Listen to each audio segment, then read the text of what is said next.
Hello everyone. कैसे आप सब? आप सबका अपने चैनल में स्वागत है। आज मैं आपको एक कहानी सुनाने जा रहा हूँ जिसका टाइटल है चार मित्र। तो कहानी शुरू करते हैं। बहुत समय पहले एक गांव में चार मित्र रहते थे। उनमें से एक शिल्पी था, एक मित्र कपड़ों का व्यापारी था, एक सुनार और एक वेद शास्त्र का ज्ञाता पंडित था। चारों में गहरी मित्रता थी। एक दिन गांव में अकाल की स्थिति आ गई। लोग भूखे मरने लगे। त्राही त्राही मच गई। चारों मित्रों ने तय किया, अब इस गांव को छोड़कर दूसरे गांव में जाना पड़ेगा। जाने का कोई संसाधन नहीं था, अतः चारों मित्र पैदल ही चल पड़े। चलते चलते एक घने जंगल में पहुंच गए। दिन ढलने लगा। इस अंधेरे में वन को पार करना ठीक न था, अतः चारों ने निश्चित किया कि वे पेड़ के नीचे रात को सो जाएंगे और अगले दिन फिर यात्रा शुरू कर देंगे। वन में एक साथ सब लोग का सो जाना खतरा हो सकता था।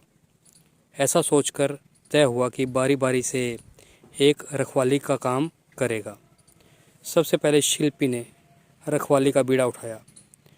तीनों मित्र लेट गए और शिल्पी ने सोचा, जागना तो है ही, क्यों न इस काठ के टुकड़े से कुछ बनाया जाए। ऐसा सोचकर उस शिल्पी ने एक सुंदर सी गुड़िया बनाई। काम खत्म करते ही उसने कपड़े के व्यापारी को जगाया और खुद सो गया। कपड़े के व्यापारी ने सुंदर गुड़िया देखकर आश्चर्य प्रकट किया। उसने सोचा, इतनी सुंदर गुड़िया को कपड़े से सजा दिया जाए तो कितनी सुंदर दिखेगी। ऐसा सोचकर व्यापारी ने गुड़िया को साड़ी पहनाकर उसे और सुंदर बना दिया और सुनार को जगाकर खुद सो गया। सुनार इतना सुंदर शिल्प देखकर दंग रह गया। उसने सोचा, यदि इस गुड़िया को गहने से सजा दिया जाए तो कैसा लगेगा।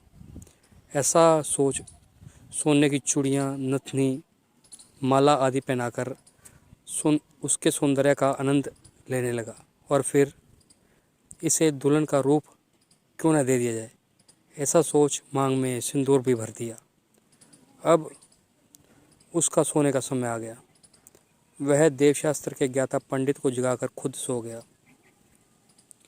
पंडित ने अपने सामने एक खूबसूरत दुल्हन स्वरूप गुड़िया को देखकर आश्चर्य प्रकट किया। यदि इस प्यारी सी दुल्हन में प्राण भर दी जाए तो कैसा रहेगा। ऐसा सोच पंडित वहीं आंखें बंद करके बैठ गया और मंत्र का जाप करने लगा। वेद शास्त्रों के ज्ञाता पंडित ने उसमें जान डाल दी। सामने एक सुंदर नारी देख और उसकी आवाज़ सुन सब लोग उठ बैठे। अब चारों मित्र उस खूबसूरत नारी को देखकर उसे अपना बनाना चाहते थे। इस पर वे झगड़ा करने लगे।